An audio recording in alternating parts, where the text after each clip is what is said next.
성경 말씀은 창세기 35장 1절에서 5절 말씀입니다. 창세기 35장 1절에서 5절 말씀입니다.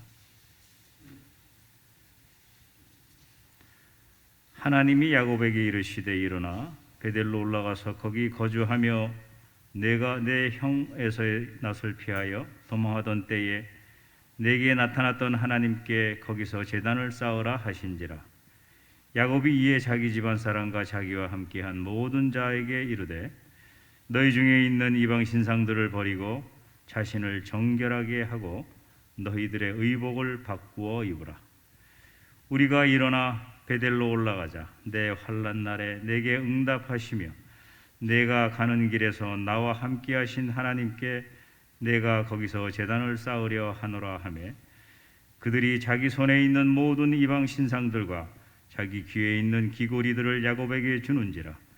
야곱이 그것들을 세겜 근처 상수리 나무 아래에 묻고 그들이 떠났으나 하나님이 그 사명고울들로 크게 두려워하게 하셨으므로 야곱의 아들들을 추격하는 자가 없었더라. 아멘. 김준호 목사님께서 베델로 올라가자라는 제목으로 말씀 주실 때 큰 은혜 받으시기 바랍니다.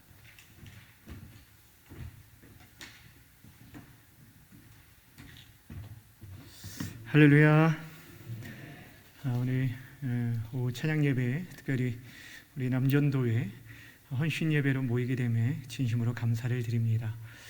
우리가 지난 작년 한 해 동안 여러 가지 그 오후 예배 자체가 불가한 경우가 참 많았는데 올해 우리에게 제한된 가운데 있지만 그럼에도 불구하고 또 다시 한번 우리가 모이기를 힘쓰고 또 하나님의 말씀 앞에 우리 자신들 돌아보고 헌신할 수 있는 시간들이 얼마나 중요한지를 다시 한번 깨닫게 됩니다. 특별히 오늘 이 자리에 참여한 우리 남자 성도님들 진심으로 축복하고 격려합니다.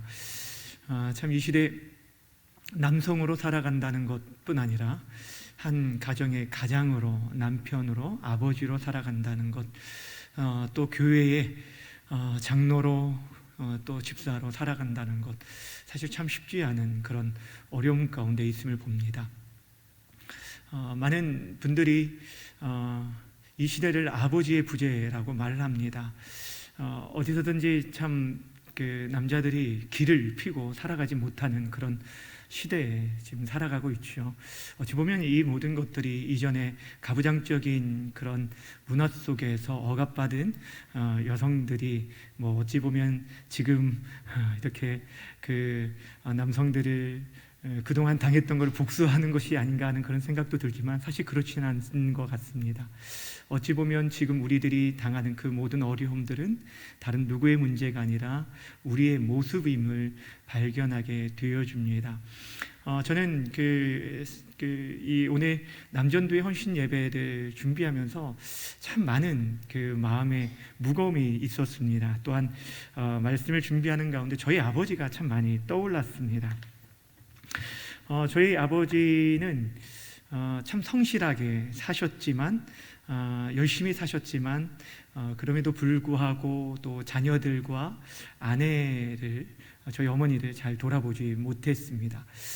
그로 인해서 열심히 사셨지만 자신의 육체도 돌보지 못함으로 인해서 50세 나이에 쓰러지심으로 인해서 그 모든 경제적인 책임을 저희 어머니가 책임지게 되었습니다. 저희 어머니는 정말 안 해본 일이 없으셨어요. 그 청소하는 일부터 시작해서 식당에서 일하시는 일부터 해가지고 우리 여러분들이 아실지 모르겠는데 예전에는 그 화장실 퍼세식 알죠? 퍼세식 그 화장실 그것을 푸시면서까지 정말 저희 자녀들을 가르치기 위해서 안 해본 일이 없었습니다.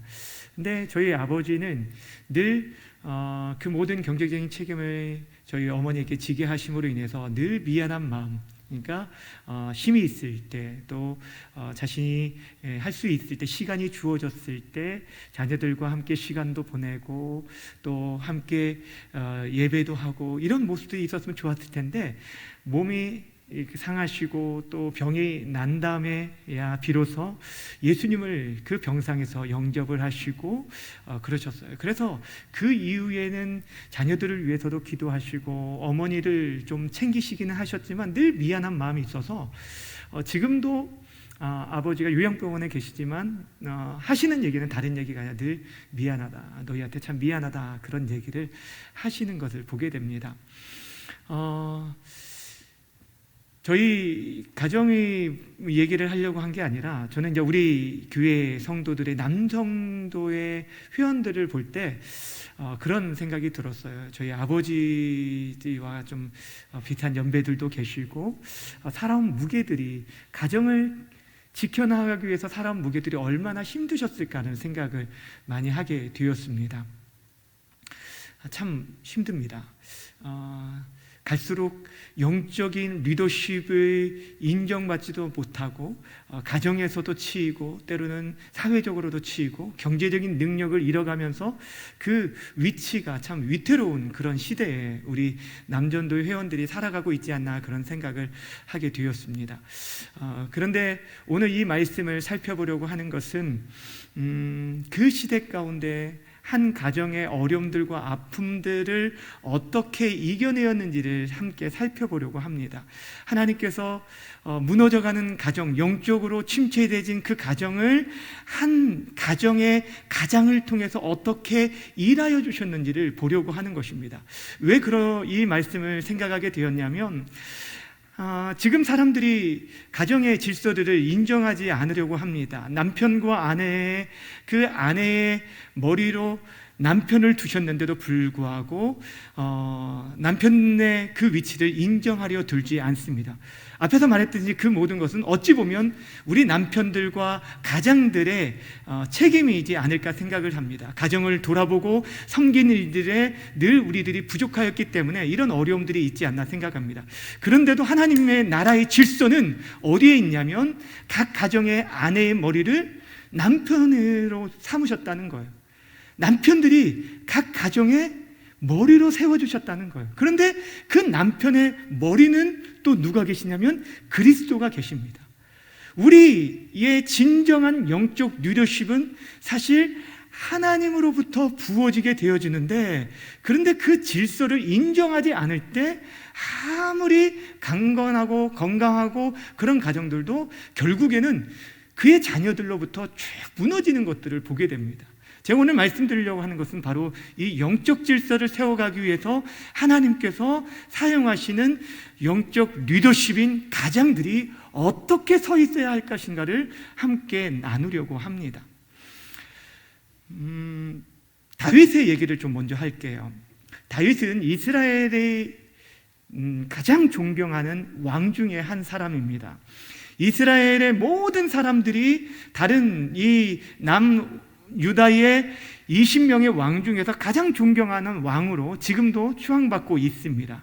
그런데 다윗의 일생을 보면 그가 선한 일들도 많이 했지만 그의 인생에 굉장히 큰 어려움들과 아픔들을 겪었던 일들을 보면 그 모든 것이 어디서부터 출발하냐면 사무엘하 11장인 밧세바 사건으로부터 시작이 됩니다.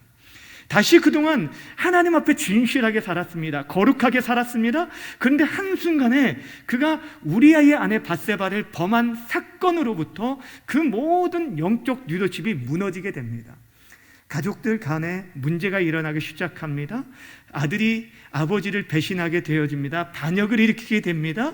그리고 그 아버지의 첩을 대낮에 범하게 되어지는, 말로 입에 담을 수 없는 그런 어려움들이 어디서부터 시작되냐면 아버지가, 즉 다윗이 하나님 앞에 범죄함으로부터 그 어려움들이 시작됩니다. 오늘 우리가 살펴볼 사람은 야곱입니다. 야곱은 이스라엘이라는 나라의 근간이 되는 굉장히 중요한 사람입니다.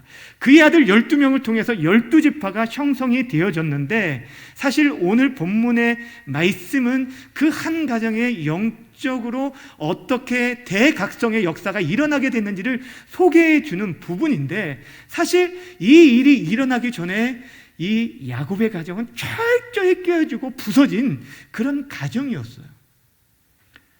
그 모든 것이 이 야곱으로부터 시작됩니다. 야곱은 굉장히 꾀가 많았던 사람입니다. 열정적이었던 사람입니다. 한 아내를 얻기 위해서 하루같이 7년 동안 일했던 사람이고, 또 그 아내를 위해서 더 7년을 일하는 14년 동안이나 이 일들을 감당했던 열정적인 사람입니다. 자기가 원하는 목표가 있으면 그것을 수단과 방법을 가리지 않고 성취하려고 했던 굉장히 능력 있는 남자 중에 한 사람이 바로 이 야곱이었습니다. 그로 인해서 4명의 아내를 얻었고 12명의 자녀가 있었고 1명의 딸을 얻었습니다. 또한 그가 가지고 있는 그 꾀로 말미암아 라반의 양떼들을 대부분의 자신의 것으로 차지할 수 있도록 놀라운 거부가 되었습니다. 그런데 그가 자신의 고향으로 돌아가는 데 있어서 그에게 풀 수 없는 숙제가 하나 있었습니다. 20년이라는 긴 세월 동안도 여전히 그를 잠 못 자게 만드는 문제가 무엇이었냐면 바로 그 형 에서를 만나는 일이었어요. 그 형 에서를 만난다는 것은 그에게 왜 두려움이었습니까? 그는 이 형 에서를 속임으로 인해서 형이 지금도 칼을 갈고 있다는 사실들을 알고 있었기 때문에 그 앞에 나아가는 게 무서웠습니다. 그런데 하나님께서 그런 야곱을 아시고 야복강가에서 천사를 통해서 그를 만나 주십니다.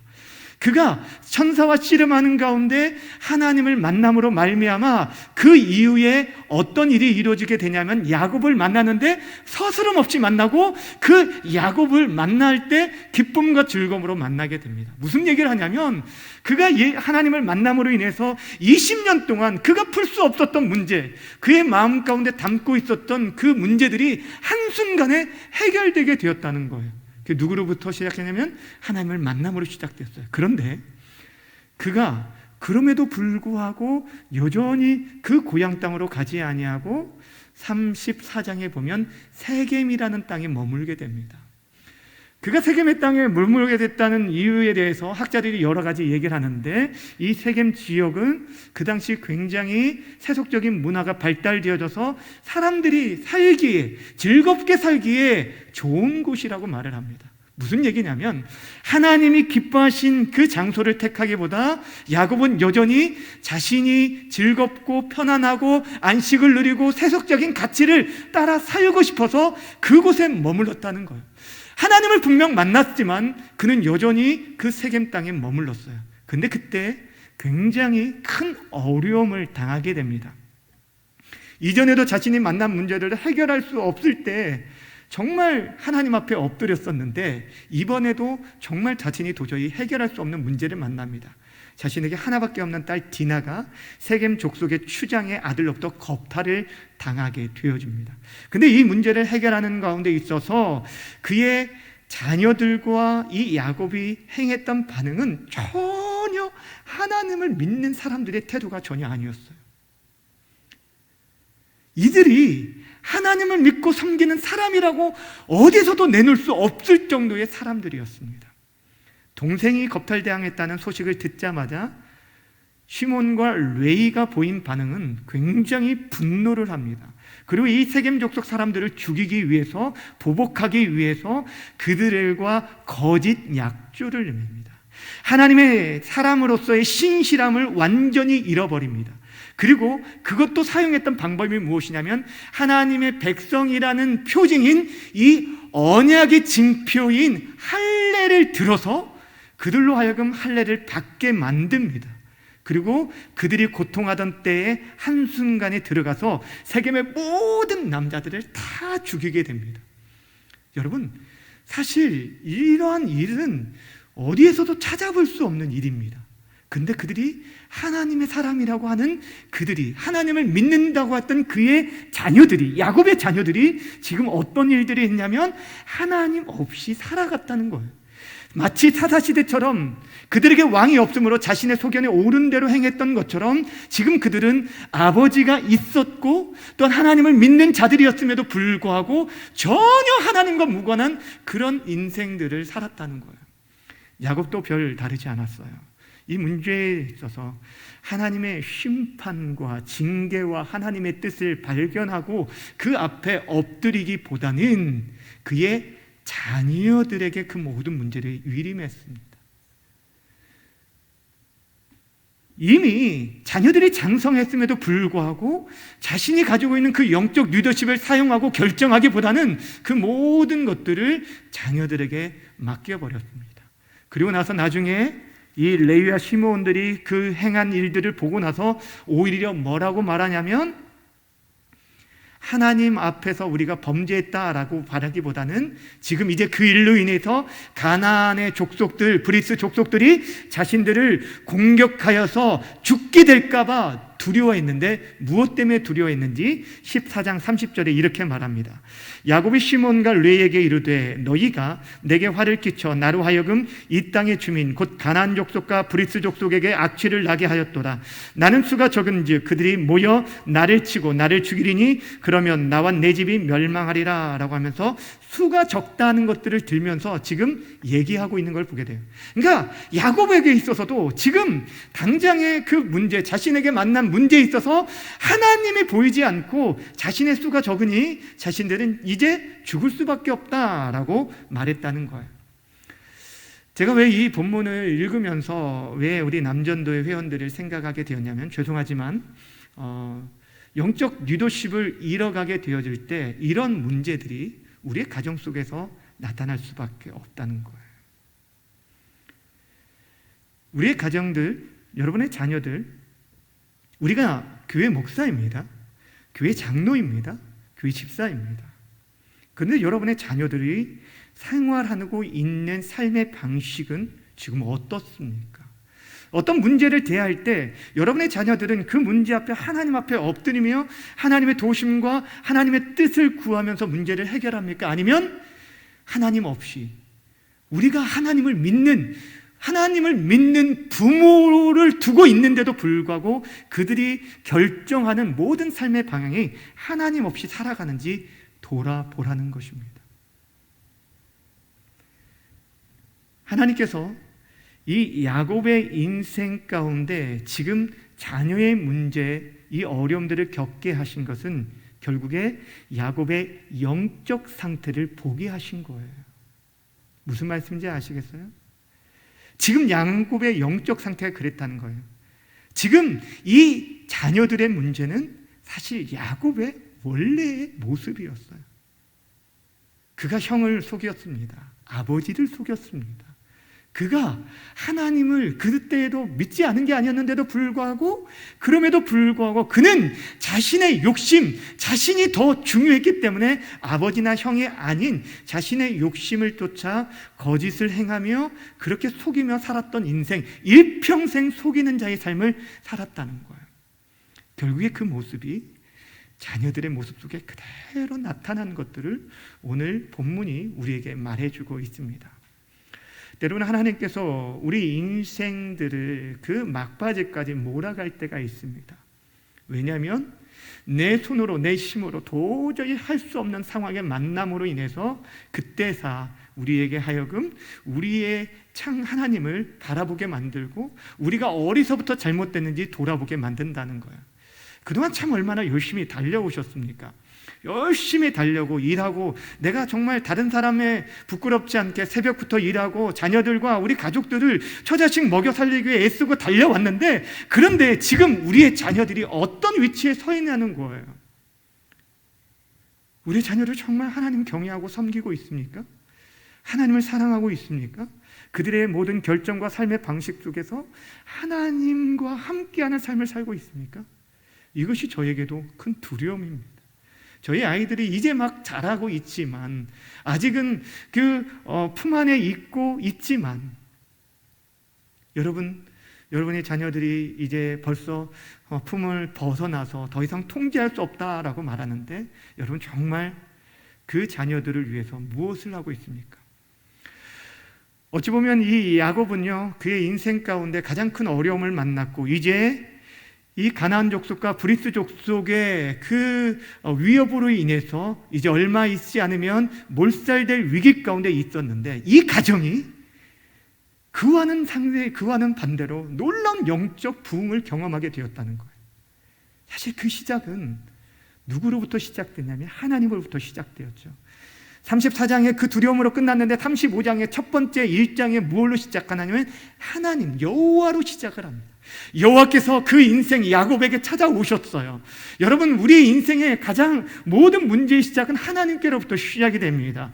도망치는 야곱을 찾아오셔서 만나셨던 분도 하나님이시고, 약복강 가운데 고통하며 고뇌하고 번뇌했던 야곱을 찾아오셨던 분도 하나님이셔요. 야곱이 먼저 하나님 찾아온 게 아니라 하나님이 찾아오셨어요. 중요한 것은 하나님께서 여러분에게 말씀하실 때 그 말씀이 여러분의 귀에 들리는 것, 이것이 복이라는 거예요.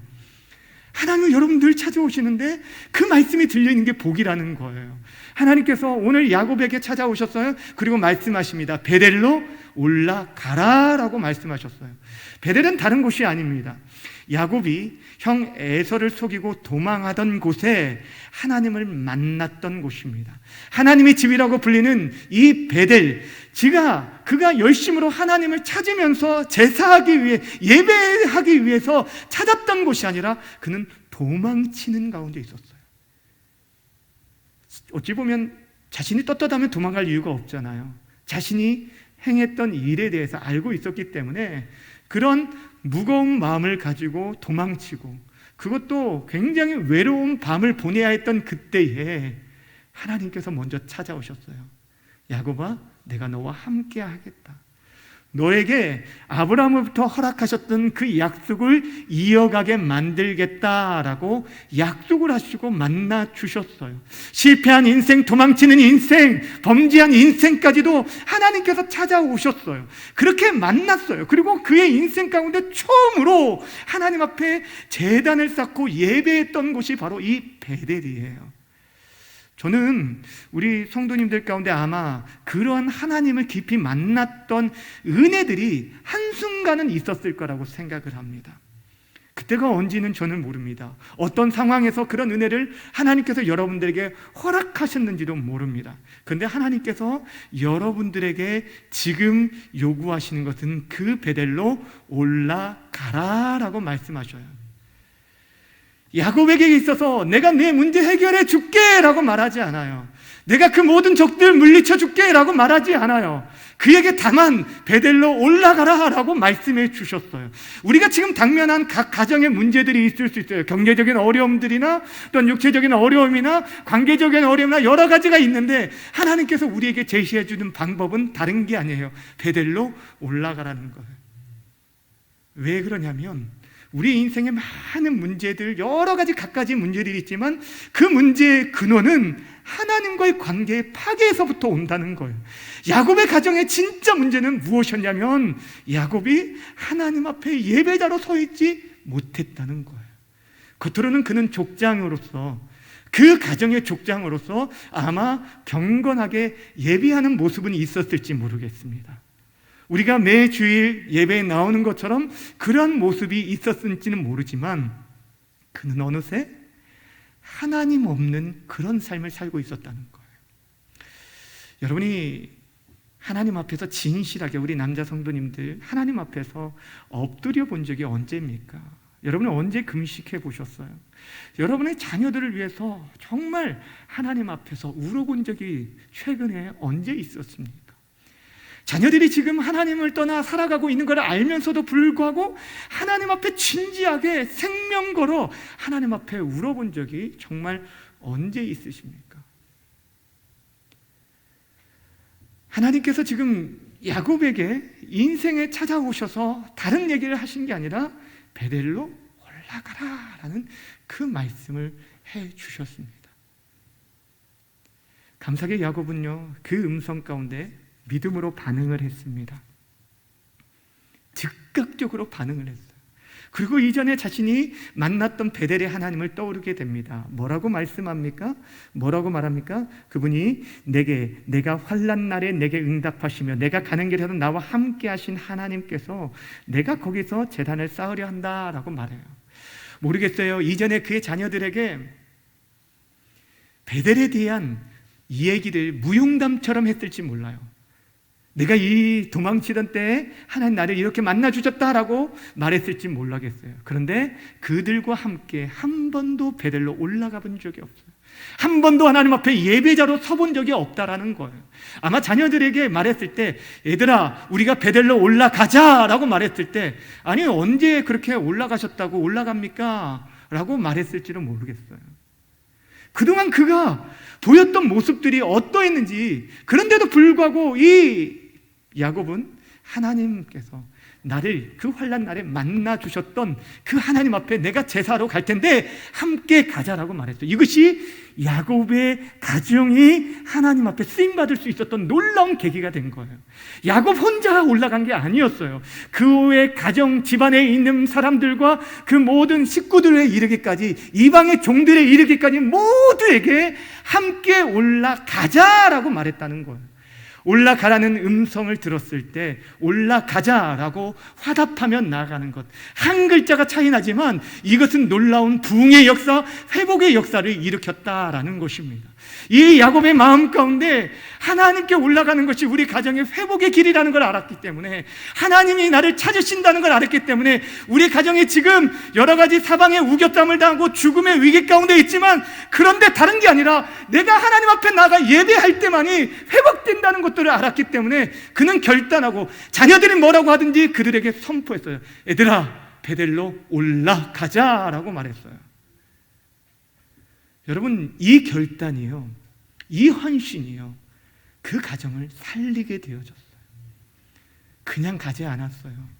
그들은 자신의 그동안에 하나님을 섬기면서도 가지고 있었던 우상들을 제거하게 하고 정결케 되고, 그들이 그 모든 것들을 다 내려놓고 갑니다. 하나님 없이 살아갔던 모든 옛 습관들을 철저하게 버리고 살아갔다는 거예요. 한마디로 그들이 정결함을, 거룩함을 회복하며 나갔다는 거예요. 여러분, 이 시대에 우리 남자 성도님들 정말 기억하시길 바랍니다. 우리가 거룩하지 않으면 이 땅은, 이 나라는, 한국교회는 무너지게 됩니다. 거룩함을 회복하지 않고서는 가정이 세워질 수 없습니다. 인터넷이나 스마트폰을 통해서 우리는 너무 쉽게 악한 것들에 대해서 우리가 노출되어 있기 때문에 우리 자녀들에 대해서 염려를 하고 있는데, 사실 우리의 자녀들이 문제가 아니라 저와 여러분들이 문제라는 거예요. 저와 여러분들이 하나님 앞에 거룩함으로 서지 않고서는 하나님 우리를 사용할 수가 없어요. 아무리 교회 목사이고 장로이고 우리의 집사이고 몇십 년 동안 내가 이전에 왕년에 어떤 일을 했는지 이게 중요한 것이 아니라, 내가 지금 하나님 앞에 지금 거룩하게 예배자로 서 있는지, 내가 지금 하나님 앞에 기도하는 자인지, 기도의 자리만 지키는 게 아니라 정말 마음을 들여서 하나님 앞에 기도하고 있는지 하나님 우리에게 묻고 계시다는 거예요. 여러분, 어떻게 살아가고 계십니까? 저도 마찬가지예요. 저도 마찬가지. 왜 제가 처음에 저희 아버지 얘기했냐면, 저희 아버지가 늘 자녀들을 위해서, 나중에는 자녀들을 위해서 내가 좀 더 어머니의 말씀을 통해서 일찍 교회 나가서 너희들을 위해서 기도했더라면, 너희들을 위해서 기도했었다라면 좋았을 것을, 그 젊은 시절에 자녀들과 조금 더 놀아주고 함께 있었으면 좋았을 것을 하면서 늘 미안하다라는 얘기를 하였어요. 야곱은요, 30년 동안 어찌 보면 베델로 돌아가지 않았다가 30년 만에 돌아가게 돼요. 이제라도 돌이키라는 거예요. 이제라도 우리가 돌아갈 때 우리가 옛 사람들을 벗어버리고 다시 한번 하나님 앞에 무릎을 꿇고 회개하며 나아갈 때 하나님이 우리를 쓰시기를 원하시는 거예요. 우리를 통해서 일하시기를 원하신다라는 것입니다. 저는 우리 교회 남 성도님들 참 존경하고 또 참 많이 사랑합니다. 우리 성도님들 교회를 힘들고 어려운 가운데 지금까지 지켜나가기 위해 애쓰고 수고하셨던 분들이 이 자리에 많이 계십니다. 그런데 우리가 지금 과거에만 머물 게 아니라 지금 우리는 우리의 자녀들을 돌아보고 그들이 이 교회 공동체뿐 아니라 한국교회의 미래라는 것들을 생각할 때 그들 향한 하나님의 상한 마음들을 가지고 엎드려야 할 때라고 생각합니다. 하나님이 여러분들에게 계속 말씀합니다. 베델로 올라가라. 너희들을 만나 주었던 곳, 우리에게 찾아오셔서 우리에게 말씀하시고 하나님의 그 언약을 우리에게 주셨던 그 베델로 올라가라라고 말씀하십니다. 저도 말씀을 준비하면서 저희가 돌이켜야 하고 다시 돌아가야 할 때가 언제인지, 우리에게 각자에게 베델이 다를 수가 있습니다. 신학교에 저는 처음 들어갔을 때 그 결단들, 또 가정에 있어서도 베델은 우리가 남편과 아내가 결혼했을 때 그 다짐들, 우리들이 아이들 처음 낳았을 때 이 아이를 어떻게 키울 것인가 결단했던 그 순간들도 있을 것이고 여러 가지가 있을 거예요. 몇십 년이라는 시간이 지날 수 있겠죠. 저는 처음에 목회자가 되겠다고 결단했던 중학교 3학년 때 벌써 30년이 지난 시간들입니다. 근데 그런 시간들 속에서 나는 지금 정말 정직하게 하나님과의 관계 속에서 하나님 앞에 정결함으로 서 있는지, 다른 사람이 볼 때는 경건의 모양을 갖고 있지만 우리의 심령 안에 더럽고 추한 모습들로 인해서 우리 가정이 지금 고통하고 아내가 아파하고 우리 자녀들이 지금 힘들어하고 있지 않는지, 하나님 앞에서 철저하게 다 내려놓고 나가게 되면 하나님께서 야곱의 가정 가운데 찾아오셔서 만나주셨던 것처럼 그들이 염려했던 그 모든 문제, 20년 동안 쌓아있었던 그 문제들을 하나님께서 분이엘을 통해서 만나주심으로 인해서 그 문제를 해결했던 것처럼, 오늘 본문 5절에 보면은 그들이 떠났음에도 불구하고 오히려 주변의 그 민족들이 12명밖에 되지 않은 아들들과 4명의 아내 야곱까지 해서 몇 명 되지 않는 이 집을 그 족속들이 두려워했다라는 거예요. 누가 그렇게 만드셨습니까? 하나님께서 만드셨어요. 믿음으로 결단하면 나아갈 때 하나님 정말 일하여 주십니다. 우리의 문제와 상황 속에서 뛰어넘어 하나님께서 일하여 주시고 역사해 주신다는 거예요. 더 나아가 거기뿐 아니라 우리가 그동안 잊고 살았던 그 언약을 회복시켜 줍니다. 우린 계속적으로 야곱으로 살아가고 싶어 하는데 우리가 잃어버렸던 이스라엘의 이름으로 그를 불렀습니다. 하나님께서 말씀하십니다. 내가 다시는 너를 야곱이라 부르지 않겠고 이스라엘이 내 이름이 되리라라고 10절에서 말씀하셨어요. 무슨 말씀입니까? 여러분, 진짜 우리들이 교회의 목사로 불리는 것, 이것이 중요한 게 아닌 것 같아요. 한 가정의 아버지로, 가장으로, 이 교회에 정말 어른들로 우리가 부름을 받는 데 있어서 내가 정말 하나님과 사람 앞에 부끄럽지 않은지, 지금 우리의 자녀들은 어떠한 가운데 있는지, 결국에 그 모습은 우리의 영적 상태를 보여주고 있다라는 것들을 생각한다면 우리들이 다시 한번 하나님 앞에 겸비하고 우리가 잃어버렸던 눈물, 저는 우리 남자 성도님들, 우리 여자 성도님들은 참 많이 자녀들을 위해서 울고 엎드리고 그렇잖아요. 우리 남자 성도님들이 정말 그 눈물의 기도가 회복되어지면 이 땅에 소망이 있다라고 생각을 합니다. 여전히 하나님께서는요, 우리를 외면치 아니하시고 우리에게 말씀해 주시고 그 약속을 이루어 가십니다. 여러분의 기도를 통해, 여러분의 헌신을 통해서 다시 한번 한국교회를 일으켜 주실 것입니다. 여러분, 송탄중앙교회, 이 교회가 주님 오실 때까지 정말 존속하기를 진정으로 원하십니까? 그렇다라고 한다면 여러분들의 신앙에 만족하시면 안 돼요. 내가 이렇게 살다가 그냥 이렇게 지내고 사람들이 그냥 괜찮은 장로님, 괜찮은 집사님, 훌륭한 분, 이것으로 끝나서는 안 돼요. 정말 여러분의 자녀들이 그 믿음의 길을 걸어갈 수 있도록, 그 믿음의 그 길을, 믿음의 가문을 이뤄갈 수 있도록, 그 자리에 세울 수 있도록, 여러분 한 사람이 뛰어지고 여러분 한 사람이 죽어지면, 하나의 밀이 죽어지면 그곳에서 새 생명의 역사들, 수많은 생명들이 나타나는 것처럼 이 시대 한국교회가 세워지는 그 순간순간 속에서도 늘 언제나 한 사람의 믿음의 사람들의 헌신이 있었던 것처럼 우리 송탄중앙교회 가정들마다 살아가는 데 있어서, 살아나는 데 있어서 그 하나의 미랄이 우리 남전도의 성도들이 되어주시기를 주님의 이름으로 축원합니다. 모세가 그 손을 높이 들었을 때 이스라엘 백성들이 승리하게 되었습니다. 우리가 기도하면 하나님께서 승리를 주실 것을 아는데도 불구하고 여러분, 왜 기도를 멈추고 계십니까? 아내분들이요, 여러분들 진짜 여러분들의 남편을 존귀하게 여기고 그 리더십을 세워주시길 바랍니다. 하나님의 질서를 무시하고서는 결코 가정이 세워질 수가 없습니다. 여러분이 인정하고 세워주는 만큼 남편들이 세워질 수 있고, 여러분이 모세의 두 팔을 붙들어줬던 아론과 훌과 같은 그 역할들을 여러분과 여러분의 자녀들이 감당할 때, 사실 이 시대 남성이 가정으로 살아가는 게 얼마나 힘든지 아시잖아요. 어디서도 정말 내세울 수 없을 정도로 너무너무 힘든 그런 시대를 살아가고 있습니다. 근데 여러분들이 세워주고 여러분들이 격려하고 세워갈 때 진정한 하나님 나라의 역사들이 이루어지게 될 것입니다.